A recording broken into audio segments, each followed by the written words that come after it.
Nu ska ni nämligen få träffa en kille, en sångare, som var med och bildade bandet Depeche Mode 1980. Sedan dess har de sålt över 50 miljoner skivor. Här kommer han, Dave Gahan.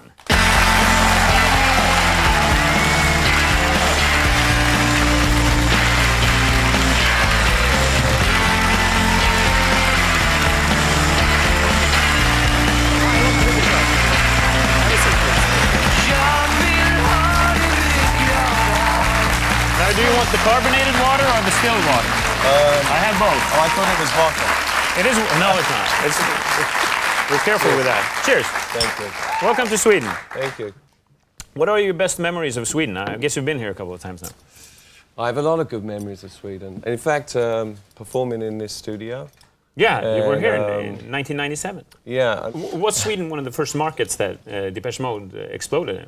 Do you remember I think so, yeah. Yeah. Outside of England, it was somewhere that we went to first, and certainly quite a few places in Scandinavia seemed to work for us. Yeah, because I know there's a big fan base of yours. A lot of people wanted to come here to the show today to get tickets as well. Yeah. Well, I'm going to be playing, performing with my new band and everything in the summer, and playing some festivals. Right. And then later in the year, in the autumn, coming back to play again. Well, that's great. Yeah, because you have a solo project going on. That's right. But before we talk about that, let's take a look at what it looked like when you were here in 1997. Oh, good. Do you remember the song you played? Yeah, I think it was It's No Good. That's right, here it comes. Gruppen heter Depeche Mode. Don't say you want me, don't say you need me, don't say you love me. It's understood, don't say you're happy out there without me. I know you can't be, 'cause it's no good. Depeche Mode. It's no good. Do you remember playing that? Yeah. I actually, what I noticed was the pair of white shoes that I had on, which was not these ones. But I lost those shoes. They were my favorite shoes, and I was shopping in a supermarket, and I just bought a new pair of shoes, and I was wearing my new shoes, and I put my old shoes on the back of the car, and when I left with my groceries, was leaving the store, and I was like, my shoes! I went running back, and they were gone. Someone's wearing my shoes. Oh, yeah. Every time I go to London, I'm still looking around. Where did you get those? Yeah. So, and they look almost like the ones you had here? Or? Yeah, No. these aren't quite as good, but I like the white shoes. They're kind of like pimpy looking. I like that. Yeah, that's great. Tell me, what happened on the 28th of May, 1996? Wow. That was a Tuesday. It was a Tuesday? Yeah. Well, I wouldn't have been able to tell you what day it was, that was for sure. But You were almost dead.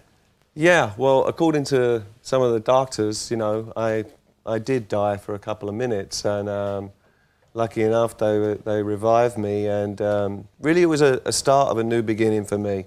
You know. What had happened? You know,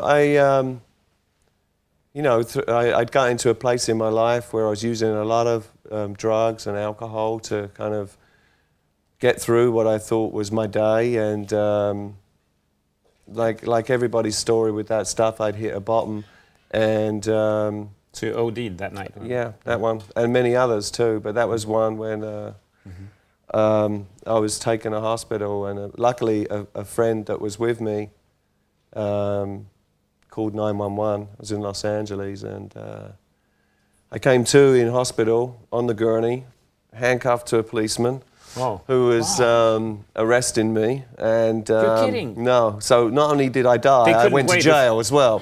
All right. You know, and that was not fun in Los Angeles, believe me. But you know, it was kind of the start for me to. I really realised that the way I was, the things I was doing to myself was not working for me, obviously anymore. And what I really felt then, and I remember now very clearly, was that I wanted to live. And so I had to change a lot of my ways, and it took a long time, but you know. And it worked immediately, or? Well, you know, it's a struggle with that stuff, and especially the drinking. Yeah. You know,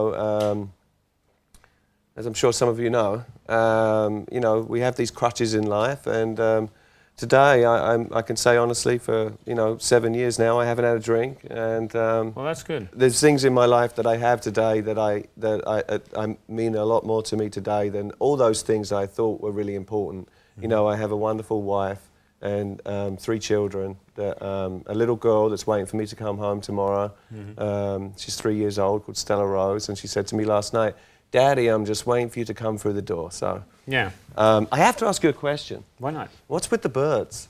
Oh, they're throwing you off? No. I'm just waiting for one of them to take off or something. Oh, no. They're stuffed. Oh, So they're not gonna okay. take off. I just Right. thought they was maybe drunk. No, we've had them No, there are no monsters. We've had them all season, actually. And they'll be back this fall again. Okay. Yeah, so they're Just so I symbolizing should this is the Swedish coastal countryside. And very nice it is too. Well, thank you. Now you threw me off here.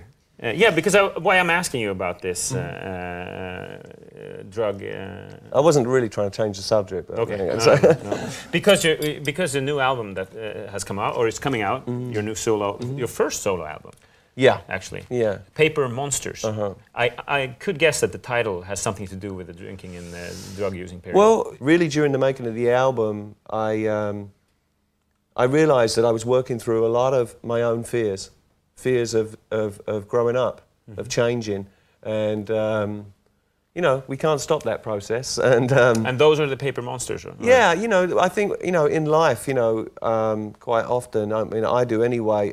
I sometimes have ideas to do things that I want to do, and before I've even tried to do them, I've kind of like scared myself right out of even attempting it. And What could that be? What kind of things could that be? anything, anything, to be honest. Like when my kid asks me about, how to do some sums, Yeah. some math, that's something that I really can't do. So, Okay. I have to be honest and say, I don't have a clue. Oh, wow. But, sometimes I get the feeling like I want to, say, well, what you're supposed to do is you do this and you do Okay, that, I see. and I don't really know. So Well, that's a brave thing to say to a kid. Then. I'm sorry, you're smarter I don't than me really on this know. thing. Yeah, I know and, other things, but you can do this. Well, to be honest, my kids teach me a whole lot about life. Oh, they taught me the song we did with Robbie Williams as well. Right, They give inspiration all the time. Yeah. The album is not out yet, but I have a tape here. If we want, I just thought the audience might want to listen to it, just for a short little snippet of this. So we have the Slimline with us here today. Okay. And So he's stealing my songs. no, it's legal to record. Isn't it? Yeah. Well, I that's- used to do this too.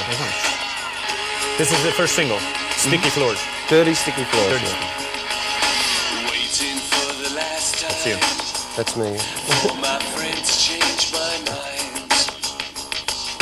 Sounds a bit like Depeche Mode. A bit. Well, that's my voice. Yeah. Seems like a long, long time.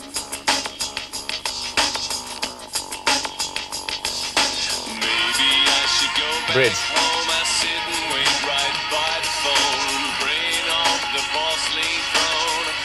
On my dirty, sticky floor. There you go. Give him a hand. Dirty Sticky Floors.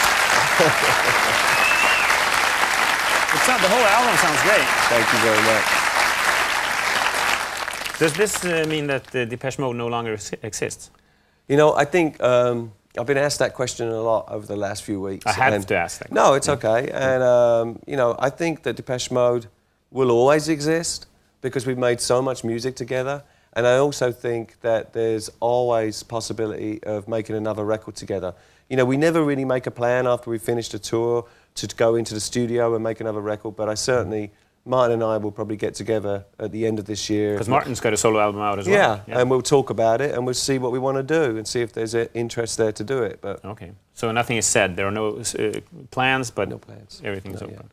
Tell me, where do you live now? You live in New York? yeah, Okay, and that's like your permanent home? yeah. Because you must have made a lot of money. I guess you have a couple of houses all over the world. Well, no, I just have one place, an apartment in New York where I live with my wife and 2 kids. Okay, tell us about the apartment. Is it big, or does it have a nice view? I have a nice view. I'm on the river and I look out to the Hudson. It's beautiful. But no one's really got a big apartment in New York. No, they're pretty expensive.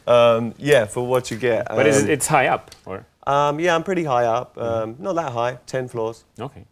Well, you seem to be doing great. We're looking forward to seeing you this summer. Yes. Do you know what venues you're playing? I really don't. Okay, we'll get back to that. But and then later this fall as well. Yeah, I'm going to come back in the autumn and hopefully play some of my own shows. We're going to take a short commercial break. We'll be back with Robbie Williams singing and with the parade as well. Thank you so much for being here. Thank you very much. Dave Gahan, Cheers. thanks so much. Thank